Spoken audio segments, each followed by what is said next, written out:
한국에는 117년 만에 역대로 많은 눈이 내렸다고 하는데요. 서울은 온통 새하얀 도시로 변해버리고 말았습니다. 그런데 교통공사 책임자로 일하고 있는 한 핀란드인이 한국에 내린 폭설을 보고는 경악을 금치 못했다고 하는데요. 도대체 무슨 사연일지 지금 바로 들어보시죠. 안녕하세요. 제 이름은 마티 코스키넨이에요. 저는 핀란드 헬싱키 교통공사에서 교통계획 책임자로 일하고 있죠. 제가 오늘 여러분께 특별한 이야기를 들려드리려고 해요. 바로 제가 서울에서 경험한 놀라운 이야기예요.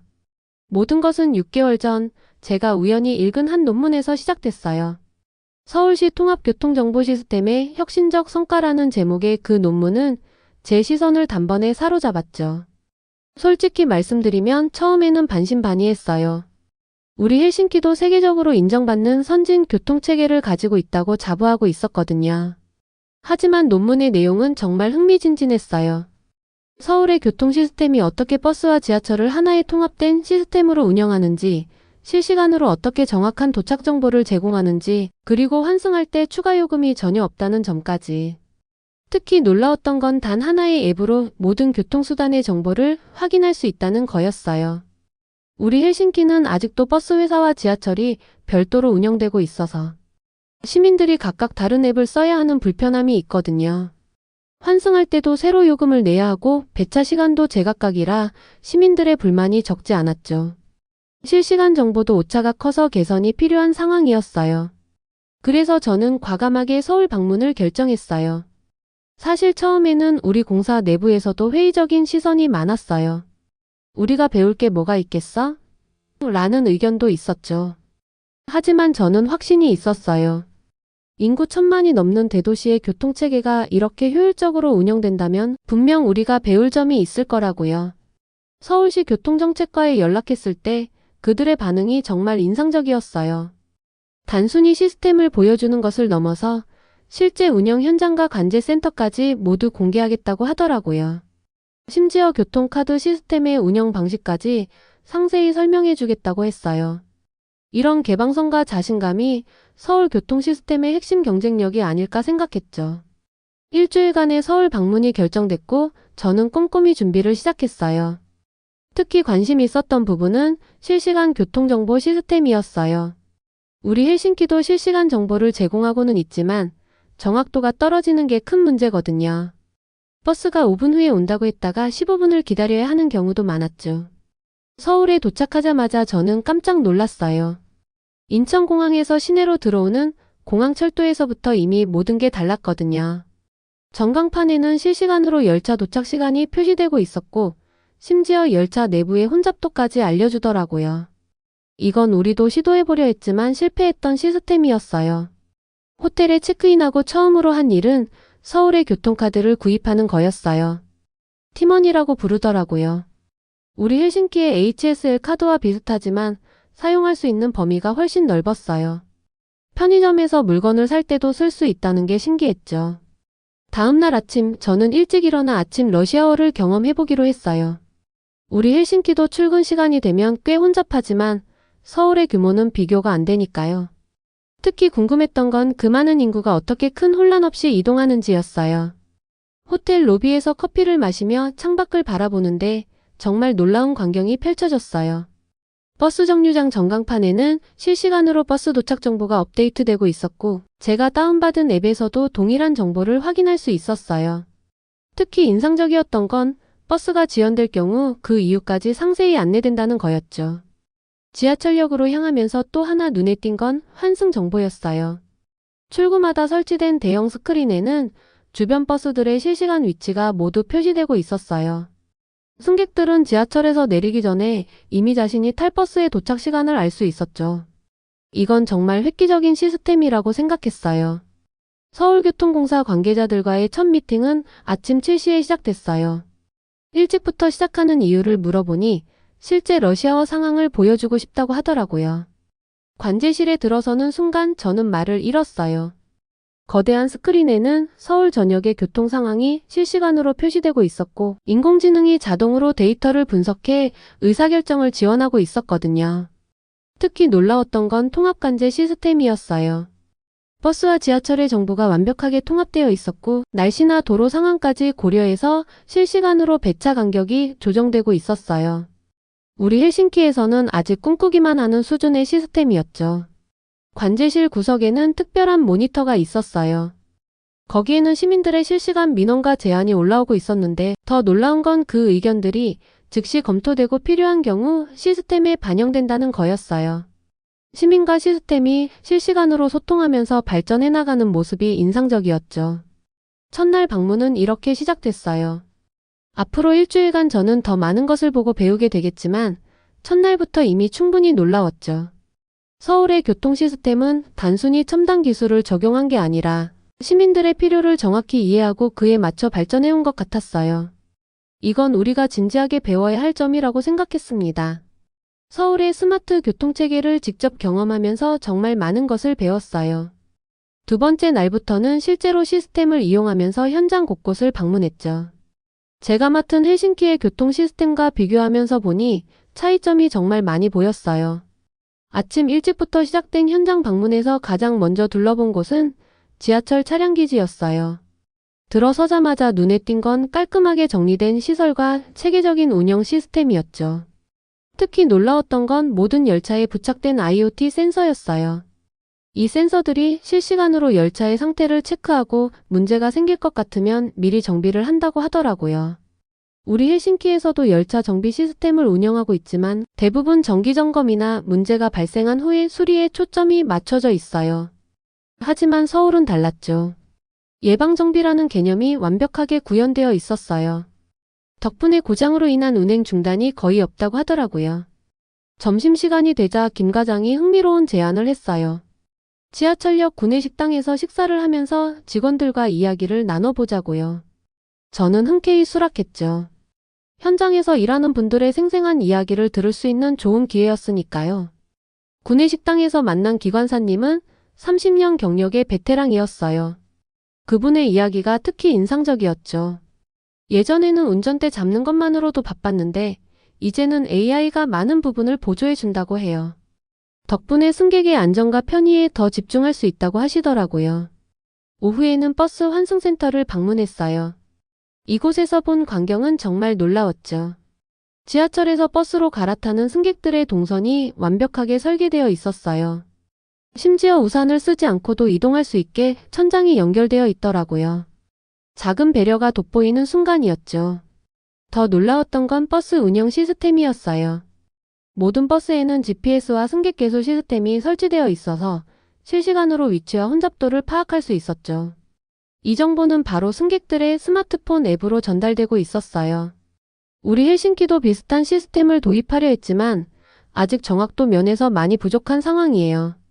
특히 인상적이었던 건 교통공사 통합관제센터였어요. 벽면 가득한 모니터에는 서울 전역의 교통 상황이 실시간으로 표시되고 있었죠.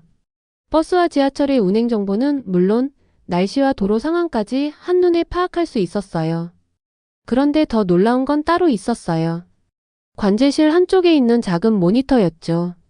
거기엔 시민들의 실시간 민원과 제안이 올라오고 있었어요.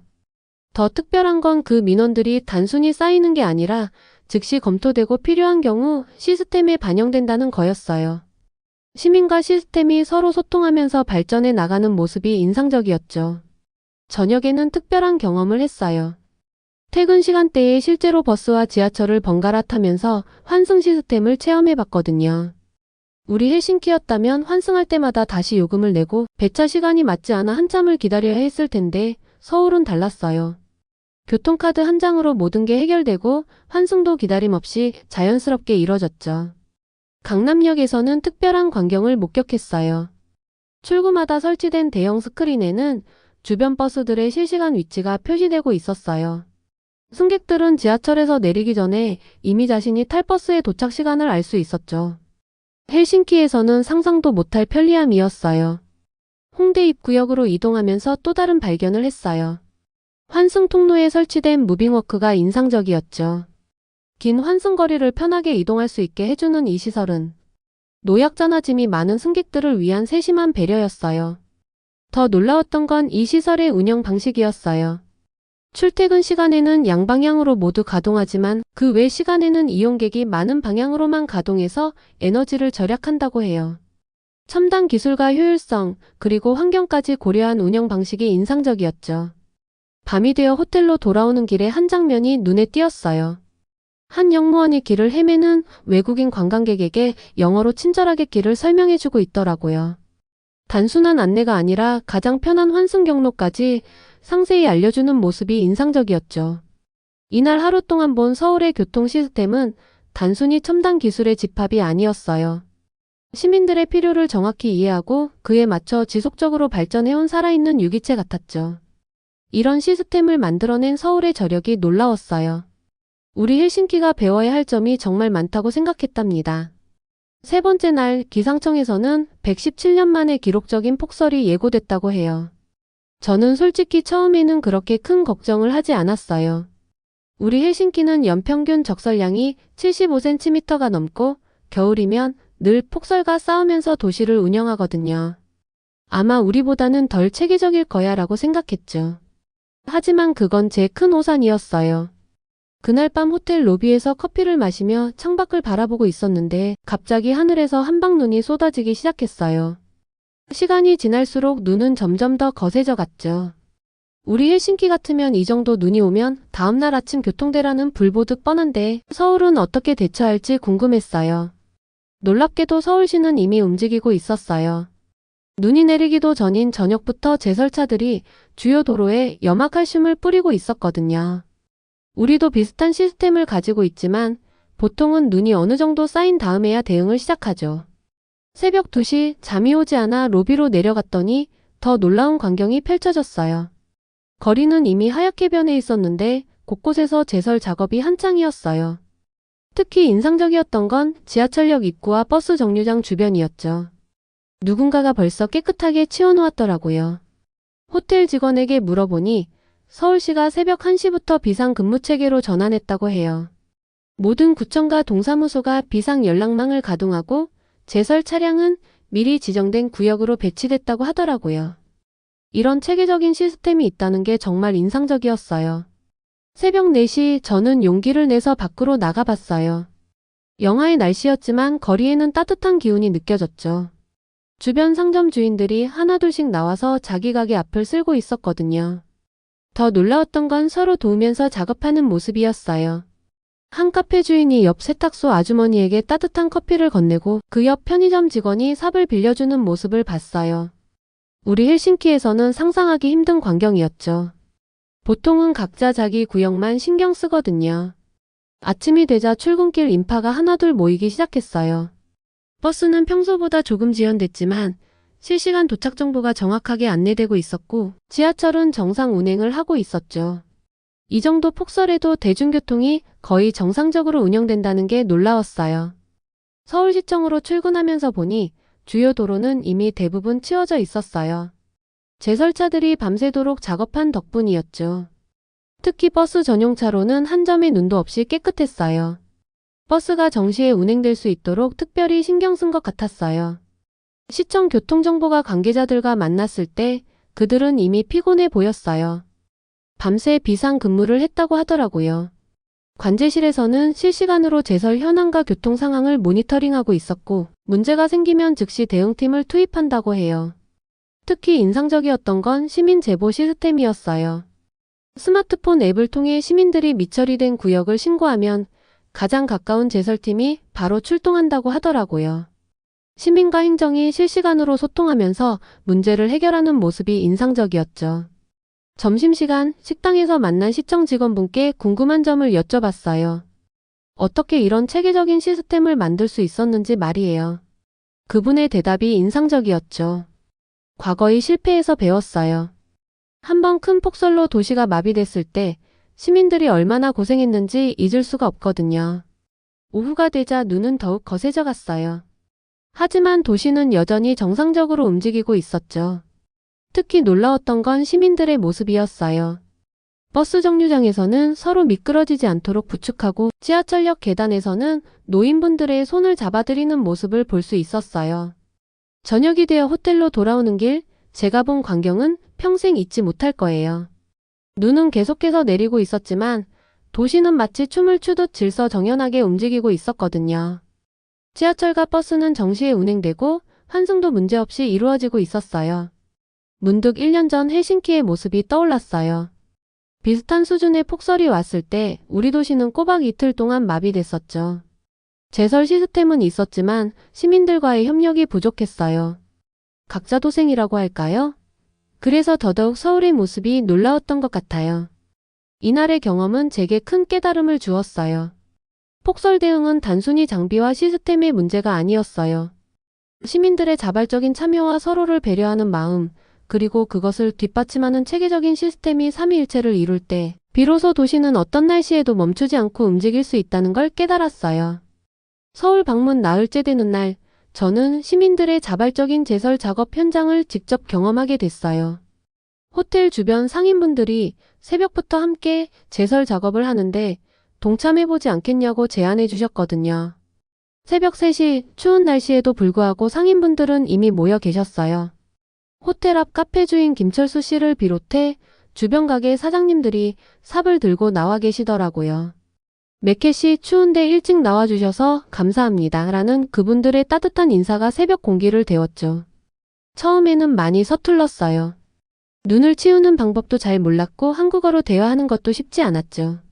하지만 그분들은 친절하게 가르쳐 주셨어요. 이렇게 하면 더 쉬워요.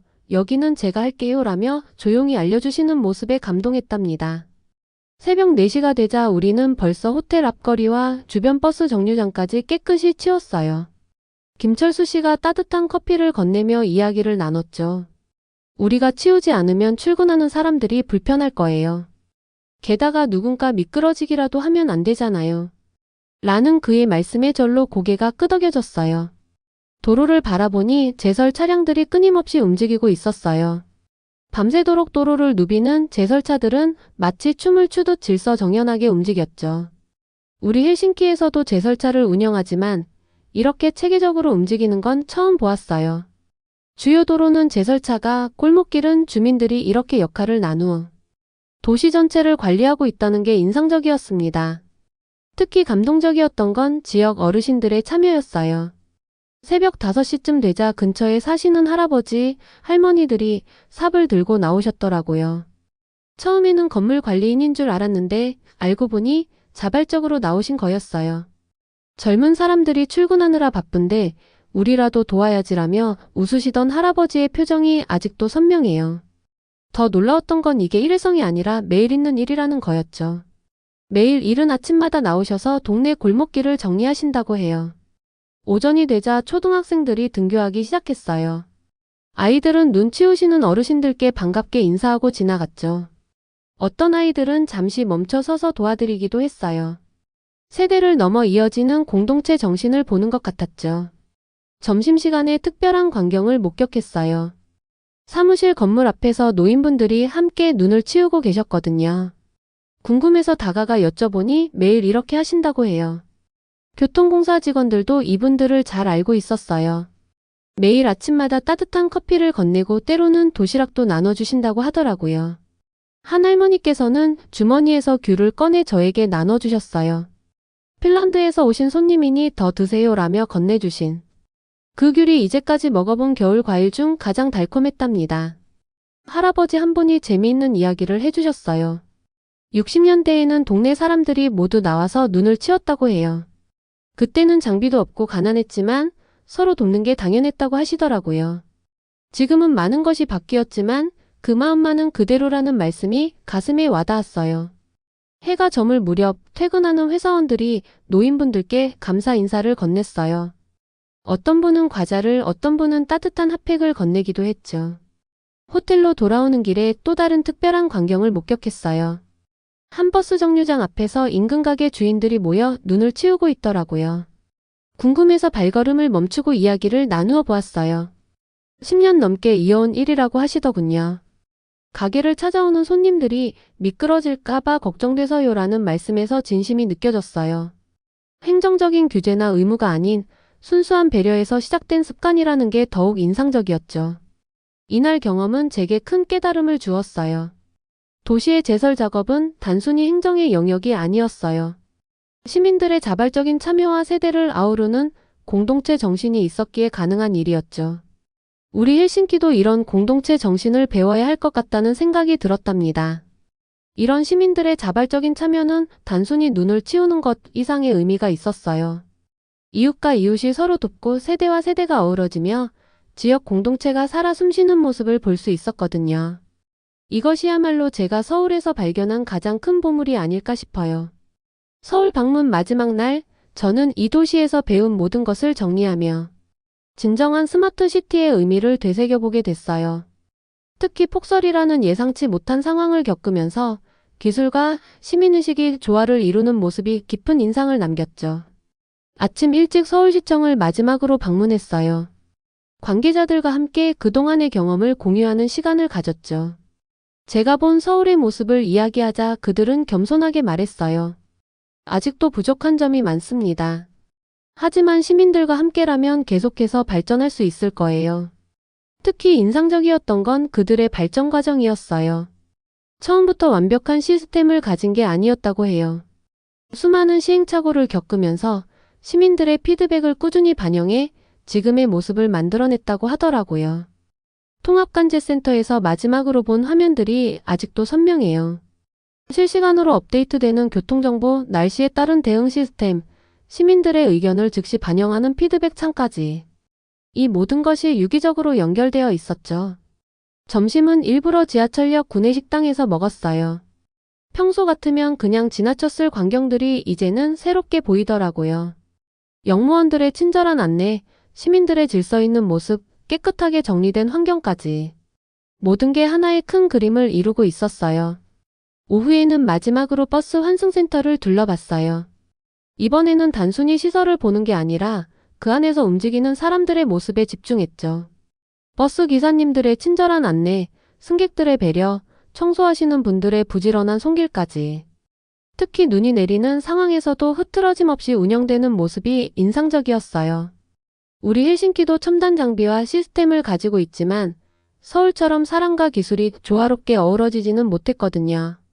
헬싱키로 돌아가면 가장 먼저 시민 참여 시스템을 제안하려고 해요.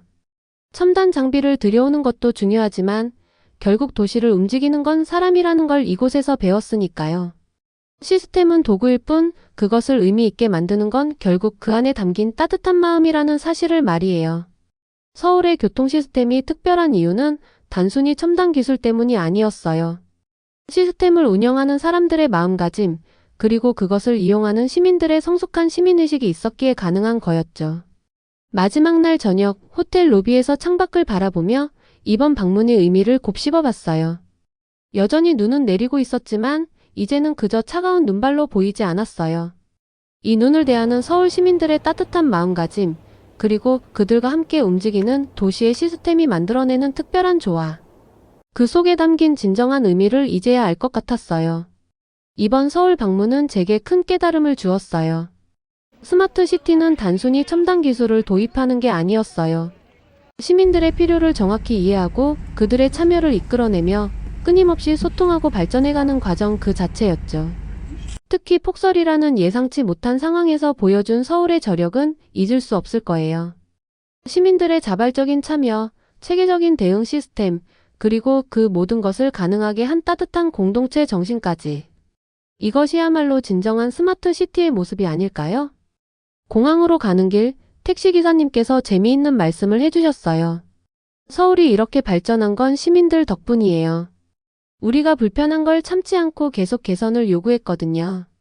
그리고 그걸 받아들이고 발전시킨 행정이 있었고요. 이 말씀이 제가 본 서울의 모습을 가장 잘 설명해주는 것 같았어요. 이제 헬싱키로 돌아가면 많은 것을 바꿔야겠다는 생각이 들어요.